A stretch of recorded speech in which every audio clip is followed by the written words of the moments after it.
ವೈಕುಂಠ ಧಾರ್ಮಿಕವಾಗಿ ಒಂದು ಭಕ್ತಿಭಾವ ಪ್ರದರ್ಶಿಸೋ ದಿನ. ಅದೇ ರೀತಿ ಇವತ್ತು ಒಂದು ದುಃಖದ ವಿಷಯ ಇದೆ, ಇನ್ನೊಂದು ಸುಖದ ವಿಷಯ ಇದೆ. ಸಂತೋಷದ ವಿಷಯ ಏನಪ್ಪ ಅಂದರೆ ನಮ್ಮೆಲ್ಲರ ಅಚ್ಚುಮೆಚ್ಚಿನ KJ ಜೇಸುದಾಸ್ ಅವರ ಜನ್ಮದಿನ ಇವತ್ತು. ಇನ್ನೊಂದೇನಪ್ಪ ಅಂದರೆ ಅದೇ ಧ್ವನಿಯಲ್ಲಿ ಹಾಡಿದಂತಹ ಜಯಚಂದ್ರ ಅವರು ಮೂಲತಃ ಮಲಯಾಳಿ ಆದ್ರೂ ಕನ್ನಡದಲ್ಲಿ ಸಾಕಷ್ಟು ಹಾಡುಗಳು ಹೇಳಿದರು. ಮೂಲತಃ ಕಾಸರಗೋಡಿನವರು. ಅವ್ರದ್ದು ಇವತ್ತು ಮರಣ ಹೊಂದಿದ್ದಾರೆ. ನಿಜಕ್ಕೂ ಇದು ತುಂಬಲಾದ ಅಷ್ಟ ಕಲಾ ಪ್ರಪಂಚಕ್ಕೆ. ಜೇಸುದಾಸ್ ಮೊದಲನೇ ಹಾಡು ಯಾವುದಪ್ಪ ಕನ್ನಡದಲ್ಲಿ ಹೇಳಿದ್ದು ಅಂದರೆ ಟು ಟು ಟು ಬೇಡಪ್ಪ ಓಡಿ ಬಂದ ನಸಕ ಕಟ್ಟಪ್ಪ ಅಂತ. ಎಷ್ಟೋ ಜನ ಗೊತ್ತಿಲ್ಲ ಅದು. ಜೇಸುದಾಸ್ ಕನ್ನಡದಲ್ಲಿ ಸಾವಿರಾರು ಹಾಡುಗಳು ಹೇಳಿದ್ದಾರೆ, ಆದರೆ ಅವ್ರು ಹೇಳಿದಂಥ ಮೊದಲನೇ ಹಾಡು ಟು ಟು ಟು ಬೇಡಪ್ಪ ಓಡಿ ಬಂದ ನನ್ನ ಸಂಘ ಕಟ್ಟಪ್ಪ ಅಂತ. ಇಂತಹ ಮಹನೀಯರನ್ನ ನೆನೆಸ್ಕೊಳ್ತಾ ನಮ್ಮ ಯಕ್ಷಗಾನ ಅಕಾಡೆಮಿ ವತಿಯಿಂದ ಇಂದು ಕರೋಕೆ ಕಾರ್ಯಕ್ರಮವನ್ನು ಆಯೋಜಿಸಿದ್ದೀವಿ. ಈ ಕಾರ್ಯಕ್ರಮಕ್ಕೆ ತಾವೆಲ್ಲ ಬಂದು ಹಾಡಿ. ಯಾಕೆಂದರೆ ವೇದಿಕೆಗಳು ಸಿಗೋದೇ ಕಷ್ಟ ಇರುತ್ತೆ. ವೇದಿಕೆ ಸಿಕ್ಕಿದಾಗ ಅದನ್ನು ಉಪಯೋಗಿಸ್ಕೊಳ್ತಾ ಇರಬೇಕು, ಉಪಯೋಗಿಸ್ಕೊಂಡು ಮುಂದೆ ಬರಬೇಕು. ಕರೋಕೆ ಅನ್ನೋದೇ ನೀವು ಬಂದು ಕಲಿಯೋದಕ್ಕೆ ಬನ್ನಿ, ಕಲೀರಿ, ಚೆನ್ನಾಗಿ ಕಲೀರಿ. ಪ್ರತಿಯೊಬ್ಬರು ಜೇಸುದಾಸ್ ಆಗಿ, ಪ್ರತಿಯೊಬ್ಬರು ಜಯಚಂದ್ರ ಆಗಿ, ಪ್ರತಿಯೊಬ್ಬರು BB ಶ್ರೀನಿವಾಸ್ ಆಗಿ, ಪ್ರತಿಯೊಬ್ಬರು ಎಲ್ಲಾರೀಶ್ವರಿ ಆಗಿ, S ಜಾನಕಿ ಆಗಿ, B ಸುಶೀಲಾ ಆಗಿ, ಕಸ್ತೂರಿ ಶಂಕರ್ ಆಗಿ, ಬೇಕಾದಷ್ಟು ಜನ ಗಾಯಕರು ಇದೇ ರೀತಿಯಲ್ಲಿ ಕಲಿತು ಇವತ್ತು ತುಂಬ ಮೇಲ್ಪಂಕ್ತಿನ ಹಾಡು ಹೇಳ್ತಾ ಇದ್ದಾರೆ. ಆರ್ಕೆಸ್ಟ್ರಾಗಳಲ್ಲಿ ಕರೋಕೆಯಲ್ಲಿ ಆದಂಥ ಎಷ್ಟೋ ಜನ ಹಾಡುಗಾರರು ಅತ್ಯುತ್ತಮ ಹಾಡುಗಾರರು ಅಂತ ಎಲ್ಲ ಕೆಲವರು ಸಭಾಷ್ ಹಂಚ್ಕೊಳ್ತಾ ಇದ್ದಾರೆ. ಇಂತಹ ಒಂದು ಸಮಯನ ತಾವು ಎಲ್ಲೆಲ್ಲ ಕಲಿಯೋದ್ರ ಬದಲು ಸಂಗೀತದ ಕಡೆ ಗಮನ ಕೊಟ್ಟು ಇದೇ ಥರ ಯಕ್ಷಗಾನ ಅಕಾಡೆಮಿ ಇದೆಯಲ್ಲ, ಈ ಥರ ಅಕಾಡೆಮಿ ಮನೆ ಅಕ್ಕಪಕ್ಕದಲ್ಲಿ ಇರುತ್ತೆ, ಇಲ್ಲಿಗೆ ಬರಬೇಕು ಅಂತ ಇಲ್ಲ. ಬಟ್ ಇಲ್ಲಿ ಅಕ್ಕಪಕ್ಕ ಇರೋರು ಎಲ್ಲಿ ನಿಮಗೆ ಸದುಪಯೋಗಿಸಿ, ಎಲ್ಲಿ ನಿಮಗೆ ಉತ್ತಮ ಪಾಠ ಹೇಳ್ಕೊಡ್ತಾರೆ ಅಂತ ನಿಮಗೆ ಗೊತ್ತಿರೋ ನಾನು ಹೇಳಬೇಕಾಗಿಲ್ಲ. ಯಾಕೆಂದರೆ ಯಕ್ಷಗಾನದಲ್ಲಿ ಕಲಿತಾ ಇವತ್ತು ಎಷ್ಟೋ ಜನ ಯಾವುದೋ ಮಟ್ಟಕ್ಕೆ ಹೋಗಿದ್ದಾರೆ. ಅದೇ ರೀತಿ ಗಾಯಕರಿಗೆಲ್ಲ ವಿಜಯನಗರದಲ್ಲಿ ಇರ್ಬೋದು, ರಾಜನಗರದಲ್ಲಿ ಇರ್ಬೋದು, ಮಾಡಿ ರಸ್ತೆಗಳಲ್ಲಿ ಇರ್ಬೋದು, ಅಥವಾ ಪಕ್ಕದ MC ಲೇಔಟ್ ಇರ್ಬೋದು, ನೀವೆಲ್ಲ ಬಂದು ಇಲ್ಲಿ ಕಲಿತು ಅಂದರೆ ನೀವು ಉತ್ತಮವಾದ ನಿಮ್ಮ ಪ್ರತಿಭೆನ ನೀವೇ ಅನಾವರಣಗೊಳಿಸ್ಕೊತಾ ಹೋಗ್ತೀರಾ. ಯಾಕೆಂದರೆ ಪ್ರತಿಭೆ ಬೇರೆಯವ್ರು ಉಳಿಸ್ಬೇಕು, ನಮ್ಮ ಪ್ರತಿಭೆ ನಾವು ಉಳಿಸ್ಕೊಳಕ್ಕಾಗಲ್ಲ. ನಾನು ಹೆಂಗೆ ಮಾತಾಡ್ತೀನಿ ಅಂತ 10 ಜನ ಗುಡಿಸ್ಬೇಕು, ಹಾಗೆ ನೀವು ಹೆಂಗಾಗಿ ಹೇಳ್ತೀರಾ ಅಂತ 10 ಜನ ಗುಡಿಸ್ಬೇಕು ಅಂದರೆ ನಿಮಗೆ ನಿಜಕ್ಕೂ ಒಂದು ಅಭ್ಯಾಸ ಅನಿವಾರ್ಯ ಆಗಿದೆ. ಇಂಥ ಅನಿವಾರ್ಯತೆಯನ್ನು ನಿಮಗೆ ನಿಜಕ್ಕೂ ಮೇಲ್ಮಟ್ಟದಲ್ಲಿ ಪಾಠ ಹೇಳ್ಕೊಡ್ತಕ್ಕಂಥ ಒಂದು ಜಾಗ ಅಂದರೆ ಅದು ಯಕ್ಷಗಾನ ಅಕಾಡೆಮಿ.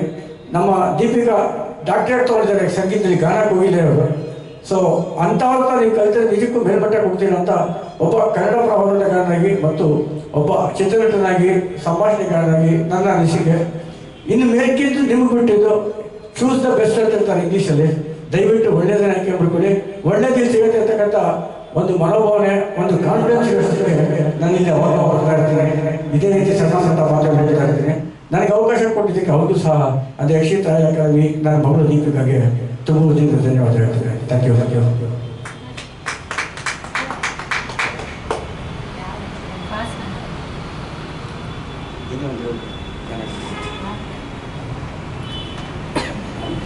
ಹಾಗೆ ನಮ್ಮ ಇನ್ಸ್ಟಾ ಫಾಲೋವರ್ಸ್ ಎಲ್ಲರೂ ನೋಡ್ತಾ ಇದ್ದಾರೆ, ಧನ್ಯವಾದಗಳು.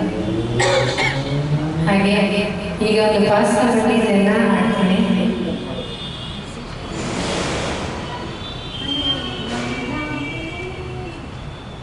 ಈಗ ಒಂದು ಹಿಂದಿ ಗೀತೆಯನ್ನು ಹಾಡ್ತಾನೆ, ತಾವೆಲ್ಲ ಕೇಳಿ ಹಾಗೆ ಲೈಕ್, ಶೇರ್, ಕಮೆಂಟ್ ಸಪೋರ್ಟ್ ಮಾಡಿ.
ಥ್ಯಾಂಕ್ ಯು ನಮ್ಮ ಇನ್ಸ್ಟಾ ಫಾಲೋವರ್ಸ್ ಎಲ್ಲ ವಾಚ್ ಮಾಡ್ತಾ ಇದ್ದಾರೆ. ಹಾಗೆ ನಮ್ಮ ಇಲ್ಲಿ ಕುಳಿತುಕೊಂಡಿರುವಂತಹ ಸಿಂಗರ್ಸ್ ಕೂಡ ಇದ್ದಾರೆ. ಹಾಗೆ ಇನ್ನೊಂದು ಅದ್ಭುತವಾಗಿದೆ, ನಮ್ಮ ರವಿಚಂದ್ರ ಹಾಗೆ ಶಿವಶಿವರ ಒಂದು ಡುಯೆಟ್ ಹಾಡಬೇಕು ಯಾರಾದರೂ ಅದಾದ